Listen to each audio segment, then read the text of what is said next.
안녕하십니까. 노상포럼 상임대표 이원덕입니다. 오늘 명사대담에는 경제사회노동위원회 문성현 위원장님을 모셨습니다. 지금 국정마무리, 원래 마무리 굉장히 바쁘실 텐데 감사합니다. 크게 바쁘진 않습니다. 예, 고맙습니다. 초대해 주셔서. 예. 우리 문 위원장님께서는 문재인 정부 출범 초기부터 경산호 위원장을 맡으셨으니까 이제 벌써 4년이 지났습니다. 예. 제가 알기로는 노상위원회 이래로 아마 최장수 위원장을 지금 역임하고 계시는 게 아닌가 싶은데 그러시죠? 예, 뭐 보통 임기가 2년인데, 예. 뭐 어쨌든 3년이니까, 예. 뭐 그렇게 됐는데 어쨌든 뭐 예. 한 대통령님과 같이 처음을 끝을 같이 한다는 그런 의미가 큰 것 같습니다. 예. 뭐 저는 굉장한 의미가 있다는 생각이 들고 특별히 문재인 정부는 노동 존중 사회도 표방하고 또 사회적 대화를 대단히 중시한 정부다 이렇게 생각이 듭니다. 그래서 지난 4년간 경사노위의 역할이 대단히 중요하였다 이렇게 생각을 하는데요.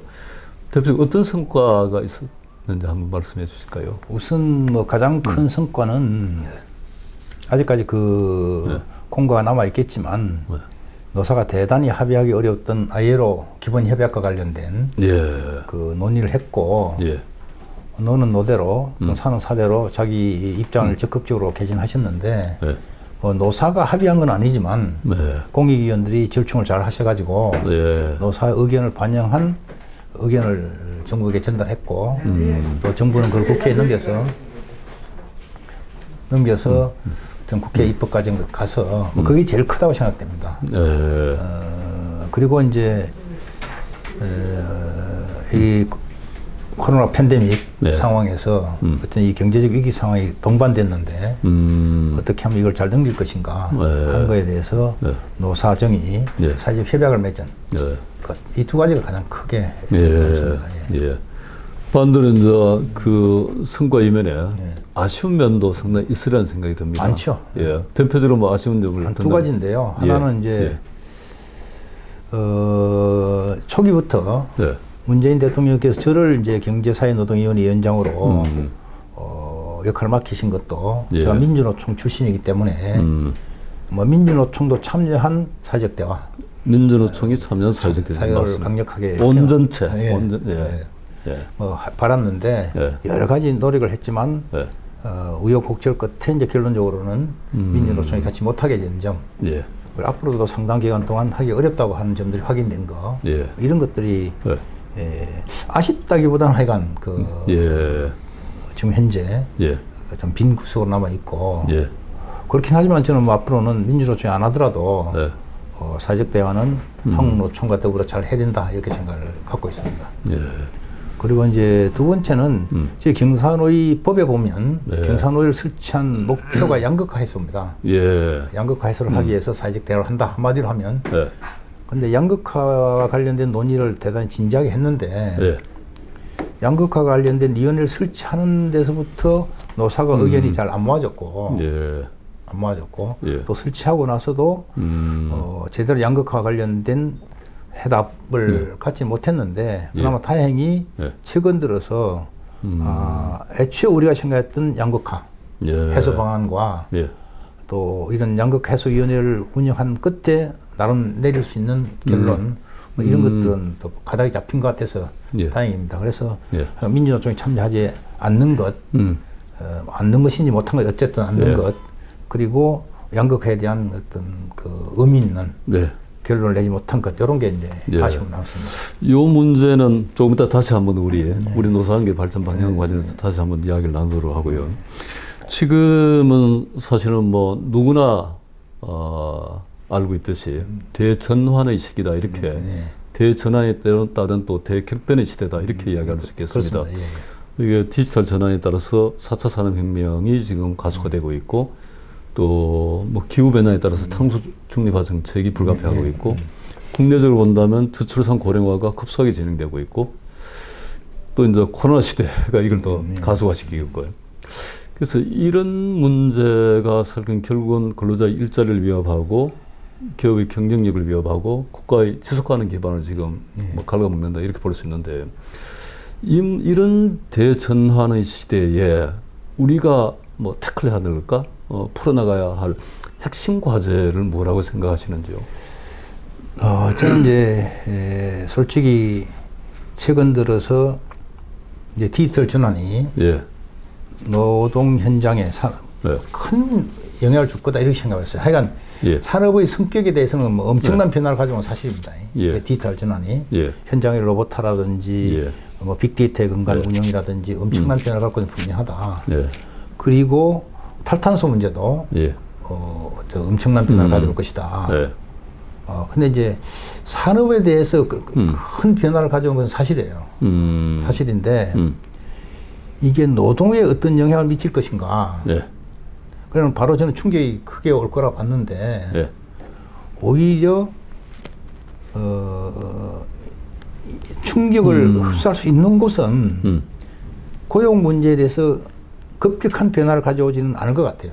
아, 충격을 흡수할 수 있을 것 같아요. 예. 그러니까 예를 들어 자동차 산업에 있어서 예. 현장 로봇화 쭉 한다 하더라도 예. 여기 있는 분들을 무리하게 조정 안 해도 베이비 부모 시대에 있는 노동자들이 네. 대거 앞으로 예. 5년 정도로 그 정년퇴직을 하시기 때문에 기업체에서는 자연스럽게 그걸 조율을 한다. 예. 이런 거고 예.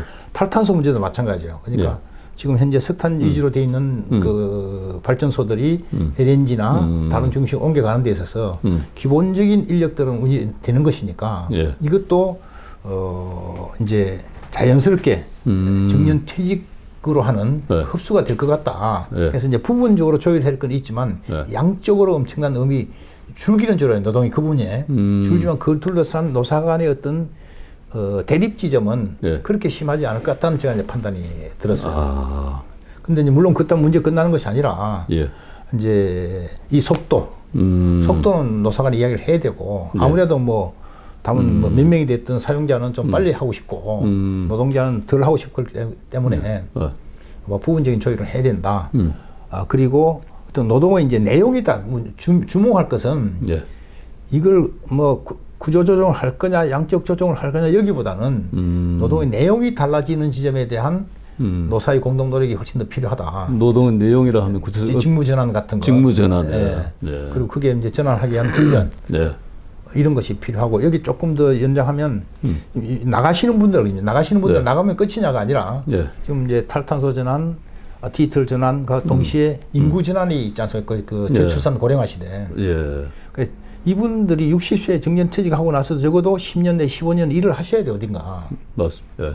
그럼 이분들이 그러면 그동안 30년, 40년 현장에서 노동했던 그 경험을 그냥 사장하지 말고 이 디지털 전환이라든지 탈탄소 전환 같은 현장의 문제를 또 가장 잘 알고 계시는 분들이 이분들이에요. 네. 이분들. 네. 이분들의 경험을 풀타임은 아니다 하더라도 풀타임은 아니라 하더라도 그게 유용하게 어떻게 이어갈 것인가 하는 점을 저는 단순히 어떤 뭐 정년 연장, 고용 연장이라는 차원을 떠나서 예. 이 어떤 이 전환에 따른 역할을 또 고민해봐야 되겠다 이런 생각을 갖습니다.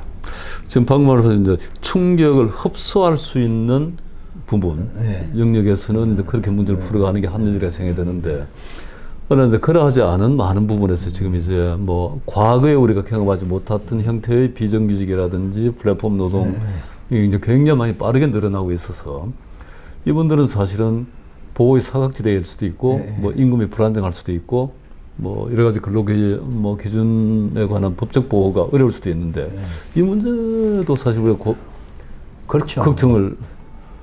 그래서 나중에 이제 나중에 예. 그 다른 영역에 말씀드릴 때 이걸 예. 말씀드리는데 하는데 예. 그러면 이제 또 남는 문제 하나는 예. 자동차 산업을 중심 놓고 보면 자동차 부품 중에는 3분의 1이 없어진다 그러지 않습니까? 예. 그 이제 변속기라든지 예. 엔진이라든지 그와 관련된 부분은 이제 앞으로 이제 전기차, 전기 수소차로 바뀌면 이제 없어지는데 네. 이제 여기에 일하시는 분들의 이제 를 어떻게 할 거냐. 현재는 대책이 없죠. 대책이 없어지는 거니까. 다만 이제 그러나 그것에 대한 대책들도 저는 지금 적극적으로 좀 세워야 된다. 그럼 뭐 직무 전환이 아니라 새로운 그 어떤 창출 그런 것들은 여전히 과제로 남아 있다고 생각이 들어요. 예. 이제 다시 이제 노사관계 쪽으로 한번 돌아와 보겠습니다. 우리 이제 문 위원장께서는 사실 어렵게 서울대학을 들어가서 졸업을 하시고 평생을 이제 남이 가지 않는 길, 네. 노동운동 현장에 투신해서 평생을 노동운동에 이제 헌신하신 분이라고 할 수 있는데, 그런 관점에서 볼 때 오늘의 우리 노사관계를 어떻게 보시는지, 노동운동을 포함해서 또 반대로 이제 기업 경영의 철학이라 그럴까, 경영 문화는 어떻게 보시는지, 이걸 전반적으로 우선 좀 우리 노사관계의 현주소로 한번 진단을 해주시면 좋겠습니다. 그래서 오늘 뭐 저기 이 자리에 제가 초청을 받았을 때 예. 뭐 한번 하겠다고 기꺼이 마음 먹은 것도 이런 이야기를 좀 드리고 싶어서 지금 이제 이 TV를 보고 계시는 이제 노사관계에 관심 많으신 분들과 꼭 말씀드리고 싶은 내용이 있어서 이 자리에 예. 왔는데, 맞습니다. 제가 이제 길게 보면 이제 1970년 전텔로부터 50년, 예. 그리고 이제 80년도 제가 이제 공장 생활 시작한 지로부터 이제 40년 넘는 세월이 흘렀고, 어쨌든 뭐 노사관계의 최종 기결점이라 그럴까요?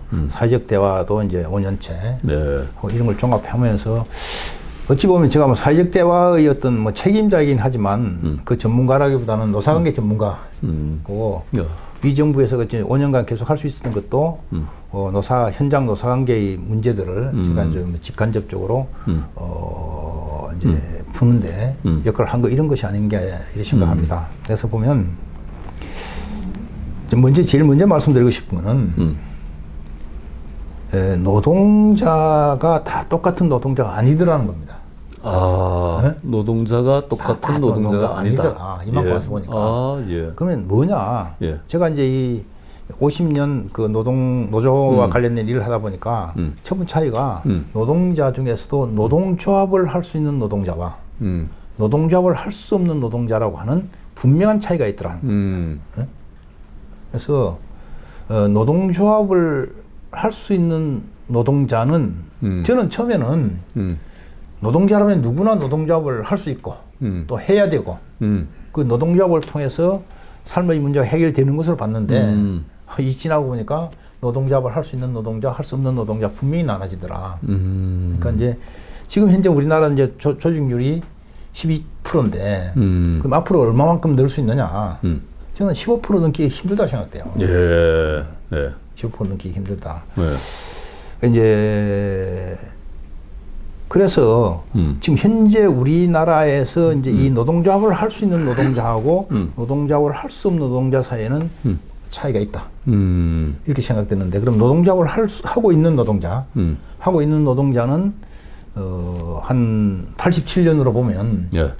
한 30년 됐지 않습니까? 그죠? 그렇죠. 30년 넘어서 그 세월 동안에 상당한 정도 노동조합 활동의 성과가 축적돼 있다. 축적돼 있다. 근데 이제 요 흐름을 이제 민주노총을 중심으로 놓고 보면 87년도에 엄청난 이제 투쟁을 통해서 등장을 했는데 요 과정을 놓고 보니까 또 노동조합이라고 하는 것에 대한 이해도 제가 또 많이 바뀌었어요. 예. 저는 처음에는 노동조합 하게 되면 이거는 무조건 투쟁을 하기 위한 그 단결체다. 투쟁을 하지 않는 노동조합이 아니다고 생각했는데 예. 이 30년을 지나 보니까 그게 아니더라. 예. 아니더라는 거예요. 예. 처음에는 누구나 투쟁을 할 수밖에 없어요. 누구나. 노조를 왜 만드냐 처음에. 예. 주면 주는 대로 시킨 대로가 아니라 임금을 중심으로 나도 정당한 요구를 하고 싶다. 그걸 하기 위해서 노조를 만들기 때문에 이거는 대립 갈등할 수밖에 없고 네. 그래서 처음에 요구해가지고 안 들으면 파업을 할 수밖에 없어요. 네. 이거는 처음에는 막 무조건 대립 갈등으로 시작한다. 그런데 저도 이제 그래서 이제 제 많은 분들이 제 별명을 문전투라고 불려줄 정도로 징역을 6번 갔다 올 정도로 전투적 노조를 했는데 네. 지나놓고 보니까 네. 어느 순간 우리 내부에 이제 그만 싸우자는 사람이 생기는 거예요. 우리 내부에, 노조 내부에. 뭐 자꾸 투쟁만 하냐. 교섭을 좀 제대로 해서 하자. 이런 내부의 분화가 생기면서 점차 어느 순간 넘어가니까 가능하면 안 싸우고 싸우더라도 빨리 끝냈으면 좋겠다는 흐름이 내부에 자연스럽게 자연 발생적으로 생기는 것 같더라고요. 아, 그래, 왜 그럴까? 해보니까 그 과정에서 임금을 중심으로 놓고 보면 먹고 살 만큼의 임금이 올라가더라. 그 정도 되면 노동자들이 가능하면 안 싸우고 문제를 풀고 싶은 것이 벼가 크면 머리를 숙이듯 예? 자연스럽게 나타나는 현상이다. 야. 그래서 제가 좀 말씀드리고 싶은 것은 많은 분들이 노사관계 하기에는 노조는 그냥 무조건 싸움만 하려고 달라드는 애들이야 라고 보실 게 아니라 자연스럽게 이런 과정을 거쳐서 그렇게 간다. 이런 말씀 드리고 싶은데 조금만 더 말씀드릴까요? 그럼 이제 그러면 이게 그럼 우리만 그러냐? 다른 나라들도 그렇다는 거예요. 미국이나 일본이나 독일이나 영국의 노동자들 놓고 보면 옛날에 미국이 그 8시간 노동을 그 말하면 쟁취하기 위해서 투쟁하다가 오늘날 메이데이 5.1절이 생겼지 않습니까? 많은 사람들이 구속되고 심지어 어떤 사형도 당하고 그렇죠. 그렇게 치열하게 투쟁했던 미국인 노동자들이 지금 와서 보니까 이제는 임금 인상 파업한다는 소리를 들어본 적이 없어요. 이런 노동자들이. 그리고 일본도 얼마 전까지만 해도 춘투라고 해마다 봄만 되면 임금 인상 투쟁을 치열하게 했는데 지금 와서 일본 노동자들이 임금 인상 투쟁을 한다는 이야기를 들어본 적이 없어요. 독일 노동자들도 이념적으로 보면 칼 막스가 독일에서 노동자 기업 이론을 만들고 뭐 칼 막스가 혼자가 뭐 그러신 거 아니지 않습니까? 그 당시에 그렇죠. 노동자 분이 있어서 그런 분이 생겼지. 그런 식으로 치열하게 기업적 대립 관점에 섰던 독일의 노동자들도 지금은 안 하고 있어요. 영국도 마찬가지. 영국도 기계 파괴 운동이라 그래가지고 산업화 초기에서 막 기계를 때려 부술 정도로 치열하게 격렬했던 얼마 전까지 그 탄광이라든지 선박에서 했던 노동자들이 지금 안 하고 있어. 그게 왜 그럴까? 이게 조금 전에 말씀드렸듯이 노동자들이 처음에는 대립 갈등하지만 나중 지나고 보면 안 한다. 우리도 그래서 제가 이제 오늘 말씀드리고 싶은 거는 우리도 87년부터 해왔던 노동조합들도 그 과정에 접어들었다. 이런 말씀을 현장에 노동 현장에 오래 있었던 제가 이제 말씀을 드리고 싶은 게 우리 문 위원장님 진단이 현장 진단이 아마 가장 정확하지 않겠나 이제 이런 기대를 우선 합니다. 그런 생각을 하는데, 근데 제 개인적인 경험을 이제 말씀드리면 우리는 연구자이니까 87년 민주화 이후에 이제 노사분계가 폭발하고 그 직후에 노동연구원이 88년에 개원을 했습니다. 그렇죠. 그 무렵에 노동연구원 젊은 박사들이 모여서 우리 노사관계가 언제쯤 안정이 될까 이런 뭐 토론을 많이 했는데 우리가 이제 기대 섞인 전망이 사실 일본과 미국과 독일과 스웨덴 지금 노사관계가 안정되어 있다는 나라들도 아까 말씀하셨듯이 모두 다 전투적 노동운동 단계를 다 거쳤거든요. 그렇죠. 그러고는 지금 안정되어 있는데 우리 기대는 우리가 압축적 경제 성장을 하니까 우리 노사관계도 압축적으로 안정되어 갈 거라고 기대했는데 근데 이제 87년 이후에 지금 30년이 훌쩍 지났는데도 많은 기업에서 아직 노사관계가 문제다 이렇게 이야기를 하거든요. 그래서 이제 저는 좀 조바심이 났는데 우리 문 위원장님 진단은 우리 노사관계가 지금 상당히 달라지고 있다 현장에 이렇게 이제 진단하시는 거예요. 그런 관점에서 현대차 노동조합도 노사관계도 그렇게 볼 수 있습니까? 조금 조심스럽긴 하지만 최근에 이제 현대자동차 집행부 선거가 있어가지고 언론에서는 이제 강경파가 새로운 집행부가 됐다라고 이야기하고 있는데 저는 새로 집행을 맡은 분도 제가 잘 아시는 오래전부터 했고 그분도 말하자면 이제 이번에 새로 위원장 되시는 분이 2000년도 초반에 지금 벌써 20년 전이죠. 그때 제가 창원에서 말한 가장 전투적 노조 대표를 했고 지금 이분이 20년 전에 울산에서 가장 전투적 노조를 대표했던 분이에요. 그래서 그 둘이 만나가지고 우리 둘은 전투적 노조의 대표자다라고 서로 막걸리 한잔 했던 그런 분이 이번에 이제 현대자동차 전체 위원장이 되셨는데 지금 보면 같은 사람이니까 그분도 그렇게 가장 치열한 과정을 거쳤기 때문에 99% 저처럼 어떻게 하면 안 싸우고 문제를 풀 것인지를 고민하신다고 생각돼요. 안 싸우고 문제를 풀 것인가. 싸우더라도 어떻게 빨리 끝낼 것인가. 이렇게 저는 간다고 보여지고. 근데 이제 그러면 현대자동차 말씀하셨으니 그러면 현대자동차 노동자 조합원들의 임금이 과연 그러면 어떠냐. 고용이 어떠냐. 노조가 어떠냐. 그걸 보면 임금도 어느 정도 올랐기 때문에 임금에 대한 요구가 그렇게 많지 않을 수는 있다. 그리고 고용도 안정되어 있는 거거든요. 그 치열한 옛날 정리하고 과정을 거쳤지만 지금은 현대자동차 조합원들이 고용에 대한 극장분은 없어요, 하나도. 그리고 노조도 활동이 보장돼 있어요. 그렇기 때문에 현대자동차 노조도 뭐냐면 임금과 고용과 노조와 관련된 어떤 그런 그 절실한 이런 것들이 조합원들 속에서 그렇게 크지 않다. 이미 안정화돼 있다. 저는 그렇게 봅니다. 안정화돼 있다. 안정화되어 있다. 네. 그래서 이제 여기 말씀드리고 싶은 거는 현대자동차를 놓고 봤을 때 우리가 써야 될 표현이 예.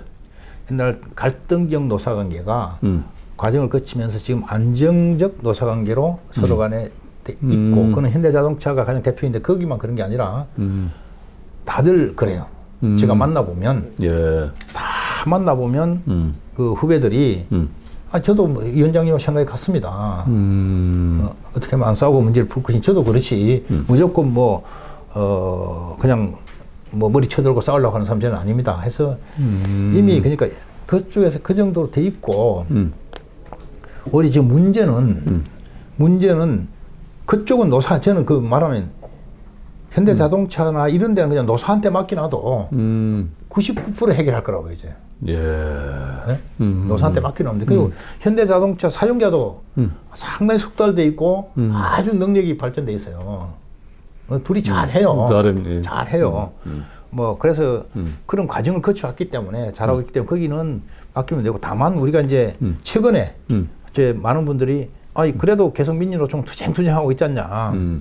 그거는 이분들이 투쟁을 하는 게 아니고 네. 현대자동차 노조가 투쟁하는 게 아니라 최근에 정규직으로 전환돼 가지고 옛날에는 뭐 계약직이나 용역이나 뭐 이렇게 계시다가 특히 공공기관에 문재인 정부 들어서서 한 30만 정도가 이제 자회사가 됐든 직접 고용이 됐든 이제 전환됐거든요. 그러면 저는 자회사냐 직접 고용이냐가 주는 노동자들에게 내가 이제 정규직 노동자가 됐다 하는 것보다 더 본질적이면 이분들이 이제 노동조합을 할 수 있게 된 거예요. 그렇죠. 네. 노동조합을. 그러니까 옛날에는 계약직이고 용역이기 때문에 2년마다 한 번씩 그냥 됐지만 지금은 이제 그 고용이 보장돼 있기 때문에 정년까지 노동조합을 할 수 있어서 그 노동조합을 할 수 있으면 요구가 생기는 것이고 요구가 생기면 그걸 하기 위해서 대화를 하도 안 되면 투쟁할 수밖에 없는 그것이 지금 2021년도 대한민국 노동자들의 어떤 소위 말하는 투쟁의 현주소다. 예. 그래서 지난번에 민주노총이 총파업을 했던 것도 그분들이 그게 총파업은 했지만 현대자동차 노동자들이 총파업하는 것은 아니란 말이에요. 네? 그 간부들이 집회는 나왔지만 조합원들이 총파업한 건 아니고 민주노총 총파업에 파업을 한 사람들은 이 사람들이다. 최근에 노조가 최근에 노동조합이 만들어져서 만들어져가지고. 서로 요구를 하는 분들이다. 네. 근데 이제 아까 이제 우리나라 노동조합 조직률이 아무리 가도 15% 이상은 되게 어려울 거다고 진단하셨잖아요. 현재 한 12% 정도 되고요. 근데 우리나라 사실 노사관계의 가장 아픈 점, 또 노동운동의 아픈 점이라고도 생각을 합니다. 프랑스 같은 경우는 우리가 비슷한 그 조직률이지만 단체협약의 효력 확장을 통해 가지고 거의 뭐 90% 이상의 근로자가 뭐 단협의 보호를 받는다 그럴까? 뭐 이익을 누리고 있는데 우리는 조직 노동자만 뭐 조직력의 힘을 이득을 누리고 있는데 그러다 보니까 이제 이게 양극화가 되고 보호받는 영역과 그렇지 않은 근로자 사이에 격차가 확대되고 이렇지 않습니까? 이거는 저는 우리 노동운동이 앞으로 한 단계 더 성숙하려면 반드시 되짚어보고 개선해야 될 방향을 생각하는데 우리 노동운동이 이 문제를 어떻게 답해야 될 것 같습니까? 저도 이제 평생을 그러니까 이제 동일 노동 동일 임금이라고 하는 뭐 같은 일을 하면 어디서 무슨 일을 하든 임금은 같이 받아야 된다라고 하는 그걸 어떤 기본 원칙으로 삼고 가장 첫 번째로 이제 대기업이든 중소기업이든 같은 일을 하면 같은 임금을 받아야 된다. 그걸 하기 위해서 이제 산별노조라고 하는 기업별 노조가 아니라 산별노조를 만들자. 그런 것들을 제가 직접 했고 그 다음에 이제 정규직이든 비정규직이든 고용의 탄력적을 위해서 있을 수 있지만 그 임금은 그 동일노동 동일임금에 같은 일을 하면 같은 임금을 받아야 된다.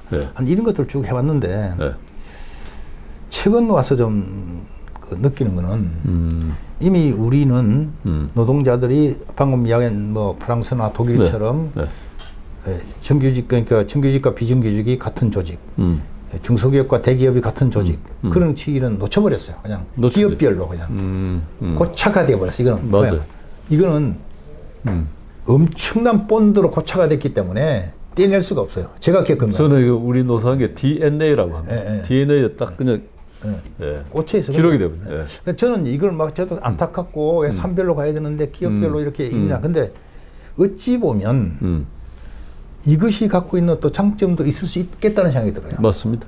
역동성이. 기업별로 상관계가 뭐냐면 우리가 어차피 이제 이 자본주의가 갖고 있는 시장 경제 논리를 수용하고 그 내에서 합리적으로 잘해야 된다 보면 그 기업이 그러니까 기업별로 이렇게 어떤 그 지불 능력이 정해지는데 기업별로 다양한 그 뭐 지불 능력이 있을 수밖에 없고 그리고 이제 우리 노조를 하다 보면 처음에 그 무시하고 뭐 회사에 모르겠고 우리는 임금만 쟁취하면 돼 했지만 30년 하다 보니까 그게 아니구나. 그 임금이라는 것도 회사의 지불 능력 내에서 이루어지는 것이구나 하는 것들도 이제 자본들이 알게 됐단 말이에요.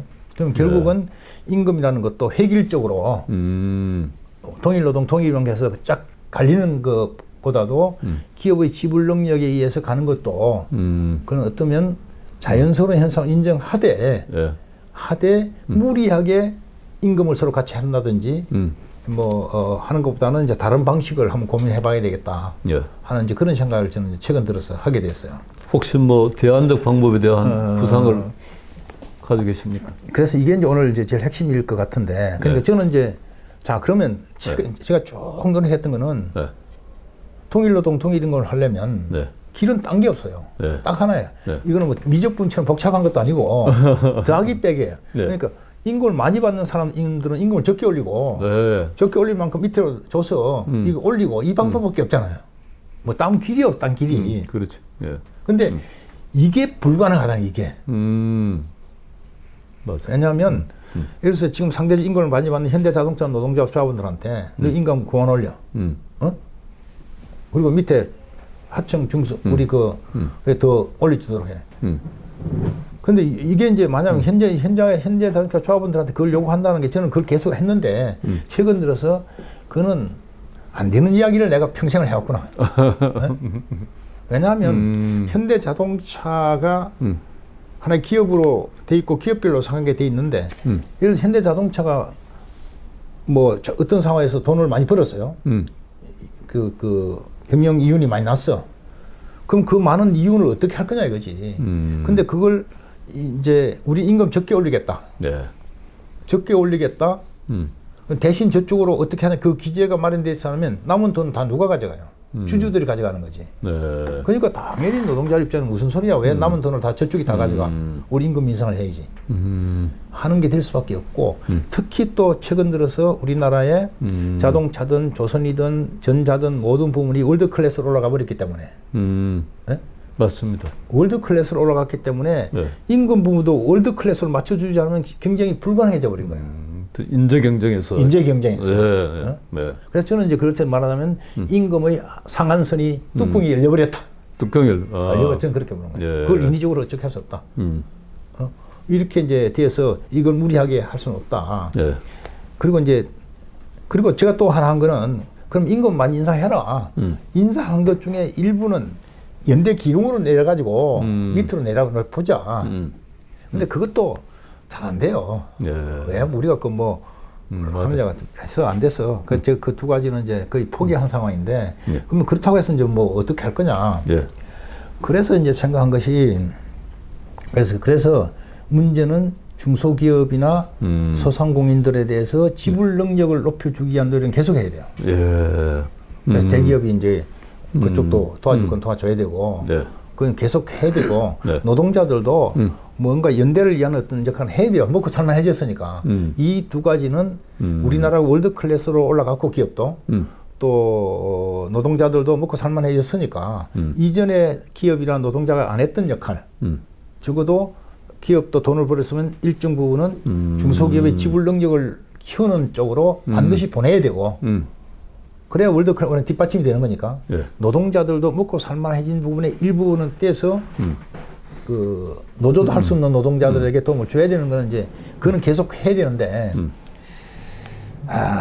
이제 제가 생각한 거는 그래서 그러면 그까지 가기까지 이제 중소기업에 다니든 뭐 플랫폼 노동을 하든 네. 먹고 살아야 될 거 아닙니까? 네.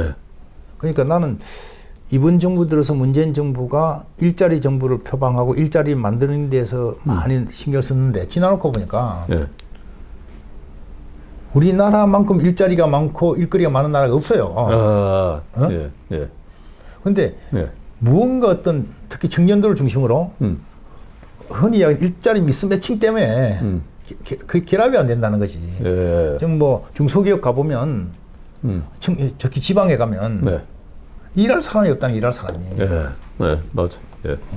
연봉 뭐 한 최저임금이 2,500만 원이니까 네. 연봉 3천만 원 주겠다. 와서 일을 해라 그래도 와서 일할 사람이 없다는 거예요. 그러니까 제가 지금 보면 일거리가 없는 것이 아니라 그 뭐가 문제다. 예. 이제 요즘을 많이 생각하고 예. 그만 이제 다음 정부를 하셔야 될 분들은 예. 일자리나 이런 것보다도 예. 어떻게 하면 이 미스매칭을 해소할 거냐. 예. 거기에 중점을 줬으면 좋겠다 싶어요. 그러니까 노동자비 뭐 임금을 저희가 자발적으로 내서 해가 연대임금을 한다든지 나라도 이런 거는 사실은 현실적으로 뭐 실현되기 어려운 조금은 있겠지만 아주 부분적인 뭐 건 되지만 본질적인 해결책은 안 되기 때문에 그 어떻게 그러면 이제 예를 들어 뭐 중소기업이라든지 뭐 비정규직을 위한 뭐 국가 차원에서 약간 이제 그래서 이제 저는 임금 이외의 수단으로 그렇죠. 예, 뭐 그 임금 이외 수단으로 첫 번째 해야 될 거는 예, 어쨌든 현재 그래도 우리나라 살아남은 중소기업들은 네, 상당한 역량이 있는 중소기업이 생각돼요. 그렇죠. 예, 이 어려운 과정을 네. 각그 뭐 외환위기, 뭐 금융위기 여러 가지 거치면서 그래도 현재 살아남은 중소기업들은 대단히 역량이 있다. 예, 다만 이 중소기업들이 지금 디지털 전환이라든지 탈탄소 전환이라든지 하는 여기에 예, 그 맞춰서 경쟁력을 키울 수 있도록 예, 그것도 글로벌 차원으로 갈 수 있도록 글로벌 중소기업으로 갈 수 있도록 그는 이제 대기업들도 역할을 해야 되고 또 나라도 역할을 해야 되고 예, 뭐 그렇다고 생각이 그러니까 그래서 우리가 양극화위원회를 쭉 운영하다가 지금 나름 이제 결론을 낸 거는 중소기업을 어쨌든 경쟁력을 키워줘야 된다. 지불 능력을 키워줘야 된다. 그래서 거기서 어떤 지불 능력이 높아져서 거기 일하는 분들의 임금이 올라갈 수 있는 기틀을 마련해 주는 것이 양극화 해소의 핵심 아니냐. 이런 이제 잠정적 결론을 내는 거고. 예, 그리고 거기 일하는 노동자들의 직무 능력을 키워주는 거. 그래서 기업의 지불 능력과 직무 능력이 결합돼서 이제 기업 내부 논리로 어느 정도 할 수 있는 토론을 해야 된다는 게 있고, 막 그렇긴 하지만 이제 이것도 결국은 상당히 국가가 해야 될 일이 많지 않습니까? 그렇죠. 이런 것도. 예, 예. 그리고 또 다른 한편으로는 임금 외에 아무리 그렇다 하더라도 지금 현재 이제 임금을 만약에 5천만 원을 받는다 치더라도 네. 생계가 가능하냐 이 생계가. 예. 그 의식주 중에서 의식은 되겠지만 뭐 주가 문제가 안 되는 거죠. 예. 생계에서 중요한 의식주가 있는데 예. 주가 해결이 안 된다는 거지. 예. 뭐냐면 5천만 원을 벌어도 아파트를 살 수가 없다는 거죠. 예. 평생을 모아도. 예. 그러니까 그러면 청년들이 왜 3천만 원짜리 중소기업을 가지 않느냐. 거기 한번 가게 되면 영원히 주거권으로 멀어지기 때문에 네. 안 가는 거죠, 거기는. 그리고 가면 그건 주거가 없는 거고 현재. 예. 주거가 없고 그 일을 하다 보면 앞으로 자기가 아파트를 살 수 있는 저축이 불가능한 거니까 청년들은 그냥 그러니까 일자리 내지 일거리와 청년들이 결합이 되지 않는 정면을 해결해 주려면 저는 우리나라가 주거공화국이 돼야 된다. 주거공화국. 예, 예. 아, 그 아주 좋은. 그렇죠. 예. 그래서 어찌 보면 헌법 1조를 예. 대한민국의 존재 이유는 뭐냐? 예. 국민들에게 주거를 마련해 주는 것이다. 예. 정부 존재 이유 첫째 뭐냐? 예. 그래서 어디 가서 무슨 일을 하든 내 몸을 그러니까 뭐 그 결혼하기 전에는 방 하나 있어도 되는 거지 않습니까? 결혼하기 그렇죠. 전에. 예.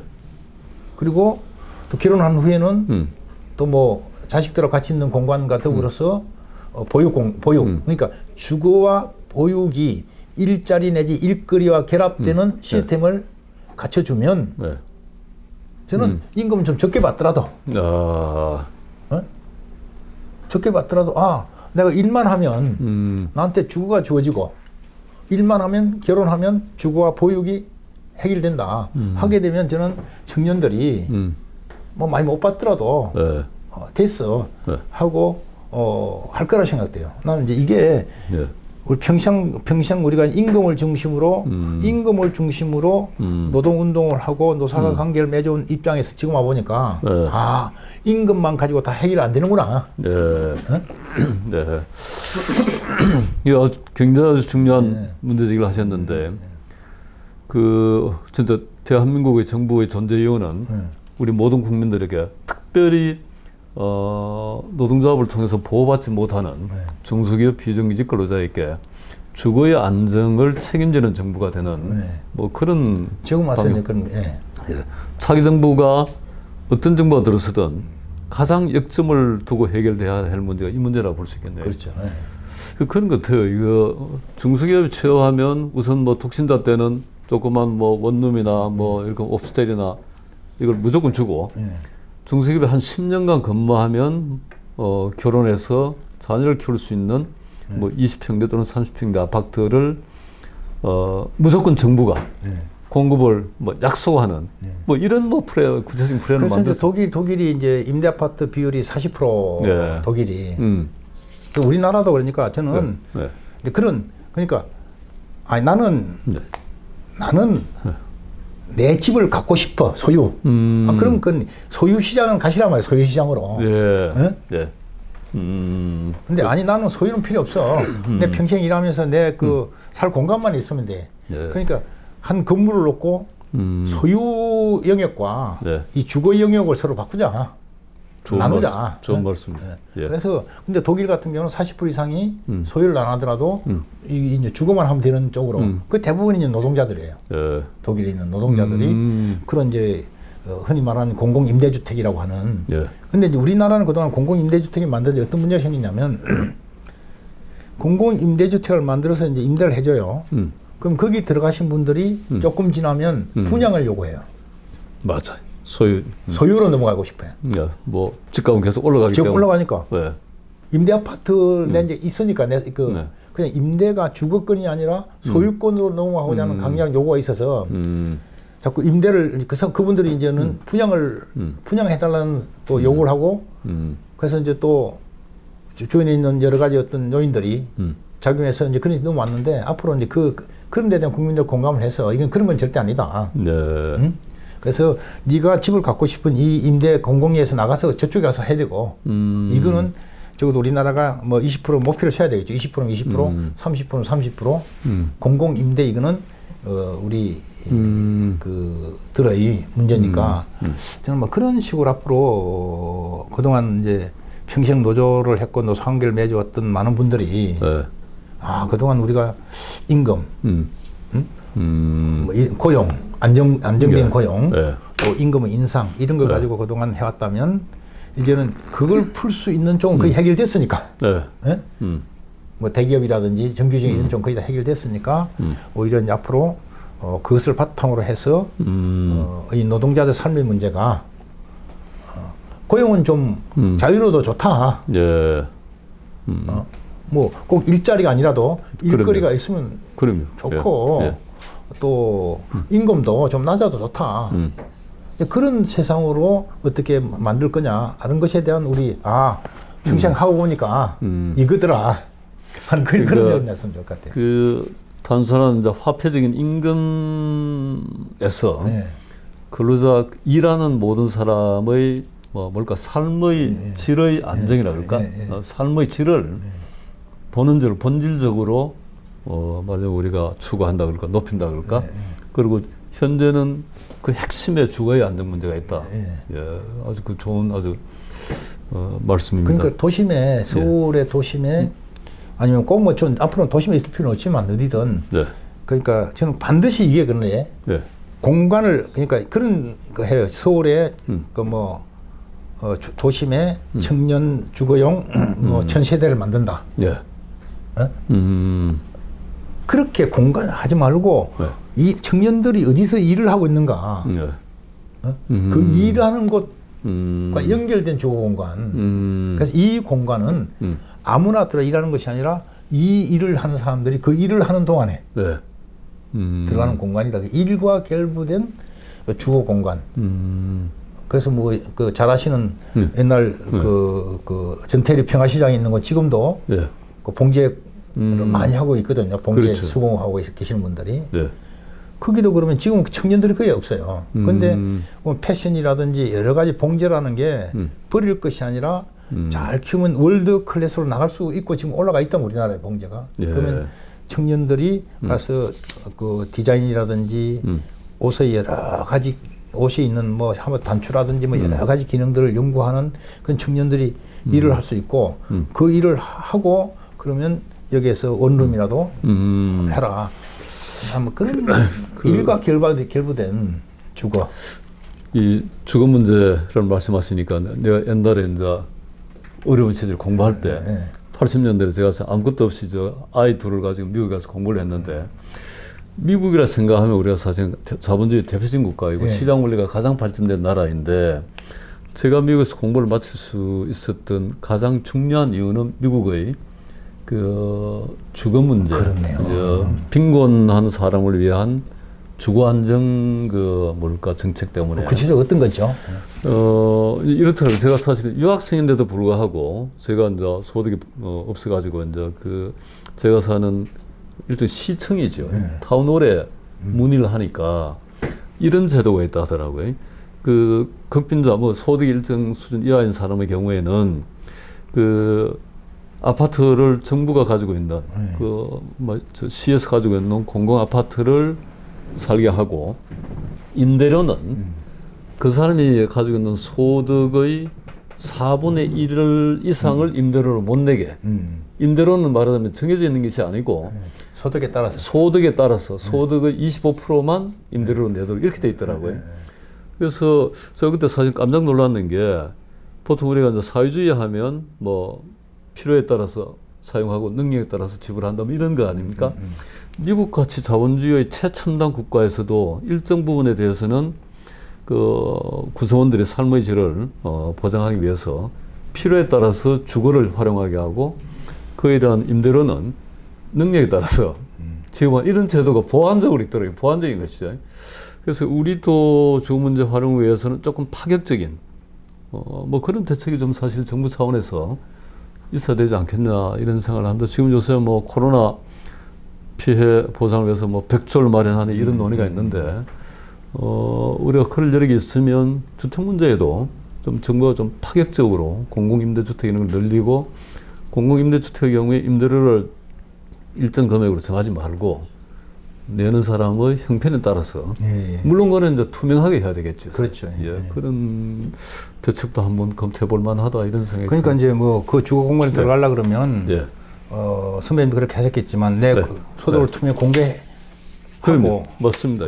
증빙 서류가 들어가는 거고. 당연히 그러니까 여기도 젊은이들도 거기 들어가려면 그 투명하게 증빙된 어떤 그 소득을 내고 그래서 많이 하는 사람은 좀 많이 내는 거고 적게 하는 사람 적게 내고 그 이제 하여간 좀 이제 제가 뭐냐 오랫동안 노조 활동을 하면서 그동안 임금이었는데 임금에서 제가 이제 주거로 넘어간 거라는 거죠. 주거. 뭐 표현하자면. 아주 뭐 시적절하고 우리나라 문제 해결을 위해서 진짜 꼭 필요한 방향이라는 생각이 듭니다. 자, 이제 문 위원장님 이제 뭐 마무리 단계 넘어갈까요? 뭐 혹시 뭐 말씀하지 못한 내용이나 혹시 사실은 저 경사노위가 노사정이 다 모인 자리이니까 지금 경영계에 대해서는 뭐 이야기를 못 하셨는데 우리 노사 문제를 한 단계 업그레이드하기 위해서 경영계가 이렇게 좀 해줬으면 좋겠다는 이런. 그 이제 경영 그 이제 저는 이걸 하면서 가끔 짜증도 나고 네. 참 안타깝기도 했는데 예. 그래서 이제 노총은 노총대로, 예. 경총은 경총대로. 예. 근데 이제 노총은 그래도요. 밑에서부터 조직계 올라간 데여가지고 이게 또 그 내부적으로 예. 네트워크가 돼 있어요. 노총은. 근데 경총은 제가 아쉬운 거는 예. 주요 기업들과의 예. 어떤 그 내용 있는 그 공유력 플랫폼으로서의 기능이 조금 부족한 것 같다. 아. 이런 생각이 들어요. 예. 그래서 경총이 앞으로는 정말 저는 경총이 비전을 정확히 제시해서 그래서 자 우리나라 그 경총이 해야 될 역할은 지금 현재 노조가 있는 곳에 그 노사관계를 안정적으로 끌고 가는 거지 않습니까? 예. 안정적으로. 예. 그래서 우리가 그 역할을 하겠다. 근데 그러면 안정적으로 가기 위해서 저는 안정적으로 할 수 있는 토대가 다 돼 있어요. 걱정할 게 없어요. 그래서 그런 것들을 정확하게 경총이 정리를 하고 이제 너무 노조를 이미 제가 느끼는 이미 현장에서는 뭐 노사관계가 다 안정돼 있는데 경총이 대외적으로 표현하는 건 자꾸 우리나라 노사관계가 후진적이고 문제가 많다. 그런 표현보다도 예. 좀 더 이제 그 노사관계 안정적으로 가져가기 위한 뭐가 필요하고 노사 간에 뭘 서로 교환할 것인지 하는 그런 것들에 대해서 이제 그냥 옛날에 생각했던 그 연장선을 고민하지 마시고 구체적 현장을 보고 예. 거기에 근거해서 적절한 그 방침들을 서로 마련해 나갔으면 좋겠다. 그런 생각이 있어요.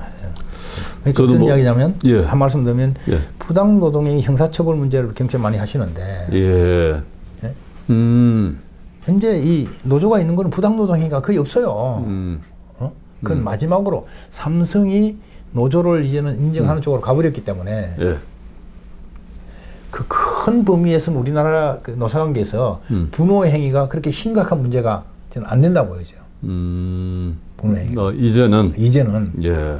그러면 좋다. 그럼 최근 5년간 어떤 부당 노동 행위가 어디서 어떻게 있었는지를 예. 구체적으로 경총과 노총에서 같이 검토해서 아 이거는 분노 행위가 옛날에는 대립 갈등의 관계에서는 노조 할 권리를 보호해주기 위해서 노조에 대해 집에 개입하지 마라.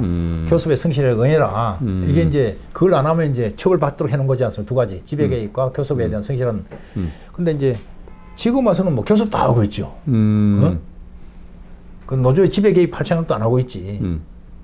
그러니까 저는 이런 걸 정확하게 놓고 노사가 이야기를 하다 보면 지금 현재는 그런 거 팩트에 근거 안 하고 그냥 하다 보니까 노총은 노총대로 말도 안 되는 소리 하지 마라. 경총은 경총대로 국제적으로 뭐 이런 말도 안 되는 게 있냐라고 하는데 팩트를 놓고 하다 보면 저는 길이 보일 거라 생각돼요. 부당 노동 행위에 대해서도. 그럼 뭐 경총에 그걸 부탁드리고 싶어요. 예. 그 부당노동행 요 문제는 아마 뭐 구체적인 거는 좀 그런데 이제 제 느낌 지금 전적으로 이제 동감인데 경총의 지금 이 시대의 그 사회적인 위상 역할에 비해서 그 여러 가지 조금 더 취약하지 않나 싶어요. 그 재정적으로나 뭐 정책 연구나 이런 면에서 지금 사실 노사정위원회가 아니고 경제사회노동위원회로 우리나라 경제사회 노동 이제 말은 국정 전반에 관해서 경영계를 대표하는 그런 조직인데 거기에 걸맞도록 재계에서 경총에 좀 힘을 실어줘야 되지 않겠나는 생각이 들더라고요. 재정적으로도 그렇고 그다음에 이제 정책 연구나 이런 걸 조금 더 활성화하고 또 국민적 공감대를 재계가 모을 수 있도록 이런 역할을 좀 더 적극적으로 할 수 있도록 위상, 뭐 재정적인 기반 이런 게 더 강화돼야 되지 않겠나 이런 생각이 들더라고요. 그래서 이제 경제사회노동위원회는 저는 이제 이 문재인 정부를 마지막으로 정부가 해야 될 역할은 그렇게 많지 않다고 생각해요. 네. 정부가 이거 하자 저거 하자 하는 거는 네. 많지 않을 것 같아요. 근데 이제 앞으로는 뭐냐면 네. 경청과 노총과 경청이 중심되는 네. 그런 이제 그 사회적 대화기구로 네. 가야 되는데 예.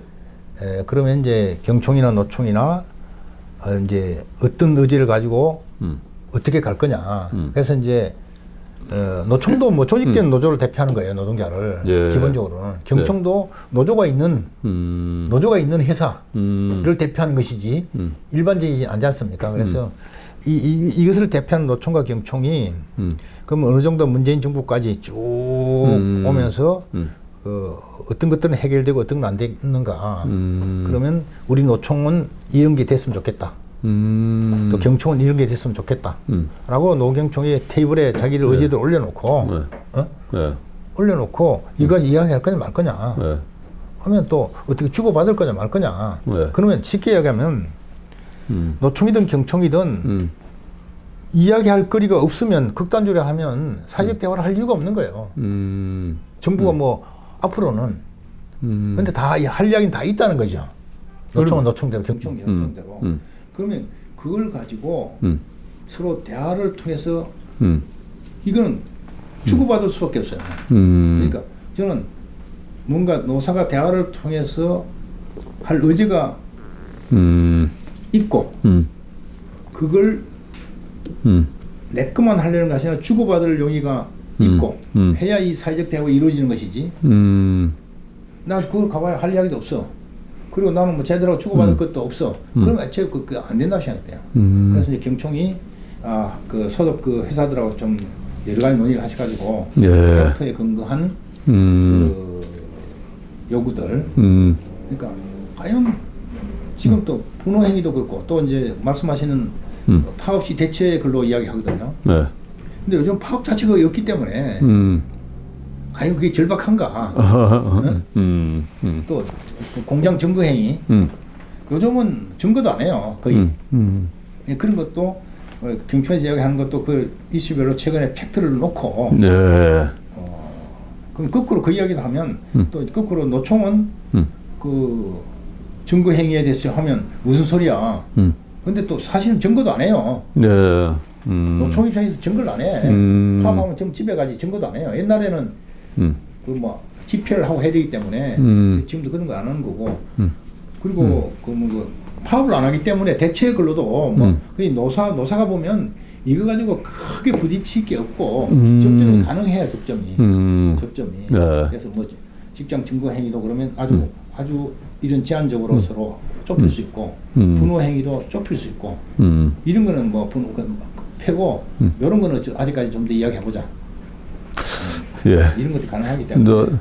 결국은 이제 우리나라 근로자들도 먹고 살만한 때가 됐기 때문에 조직된 부분에서의 노와 사사에는 뭐 접점이 많이 생기고 굳이 파업이라는 이 힘을 동원하지 않더라도 노사가 문제를 풀어갈 수 있는 뭐 역량이나 이런 게 단계에 올라와 있다 이제 이렇게. 그렇죠. 저는 그렇게 막. 아주 아마 현장을 가장 잘 아시고 또 정책을 또 직접 담당해 보셨으니까 정확한 진단이라는 생각이 들어서 희망을 가지게 됩니다. 마무리는 말씀. 노사모두에게 말씀드리고 싶은 거는 다들 우리나라 노사관계 후진적 노사관계라고 이야기하지만 지금 누구보다도 구체적 문제를 놓고 노사 현장에서 서로 어떤 많은 경험을 하셨기 때문에 저는 우리가 잘 발전하면 우리 관심 가지신 우리나라 K 노사관계가 세계 인류 노사관계라고 된다고 확신합니다. 그런 경험이 있기 때문에 그 구체적인 결과로 뭐냐면 그 작년에 코리아 팬데믹 노사 협약을 하지 않습니까? 이게 뭐가 어떻게 됐냐면 내가 왜 이런 말씀 드리냐면 네덜란드나 다른 나라의 경제 위기 상황에서 노사가 뭘 주고받았냐면 그거 잘했다고 딴 거 없어요. 노조는 임금 인상을 자제하고 그렇죠. 그 기업가는 고용을 보장해주는 이걸 서로 바꾼 거예요. 그래서 다른 나라의 그 사회적 대화 잘했던 딱 그 두 가지입니다. 노동자는 임금, 사용자는 고용 보장. 근데 우리는 왜 작년에 그걸 안 했어요? 왜냐하면 우리나라 노동자들이 그동안 과정 속에서 경제가 어려우면 임금 인상을 하기 어렵구나.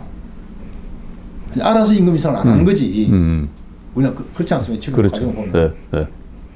그리고 기업 하시는 분들도 아무리 어렵더라도 정리해고라든지 인위적인 고용 조정은 오히려 비용이 많이 들어. 그 때문에 고용 가지고는 뭐 노동자 요구 하나 많아 우리가 알아서 할게. 무리하게 고용. 근데 그게 뭐냐면 굳이 예형적으로 임금과 고용을 바꾸는 사회적 대타협을 안 해도 네. 현장에서는 다 현실적으로 임금과 고용을 조정을 하고 있다는 거죠. 네? 그걸 놓고 앞으로 방향을 잡아보자. 아이고, 좋은 말씀 감사합니다. 말씀 들으니까 그 하나는 아직도 이제 어려운 부분이 있으니까 이 부분은 정부가 대한민국은 주거안정공화국이다라고 헌법을 바꿀 수는 없지만 그런 각오로 전력을 투해서 중소기업 근로자, 비정규직 근로자, 일하는 모든 사람을 위한 주거안정에 힘을 기울이는 게 좋겠다는 말씀하고 또 지금 우리 노사관계가 그게 후진적이지 않다. 우리가 조금만 노력하면 K노사관계, K노사문화가 다른 K-팝이나 이거 못지않게 세계 초인류 노사관계, 노사문화가 될 수 있다. 라는 희망적인 말씀을 해주셔서 힘을 갖습니다. 예, 또 같이 합시다. 오늘 말씀 감사합니다. 네, 고맙습니다. 예.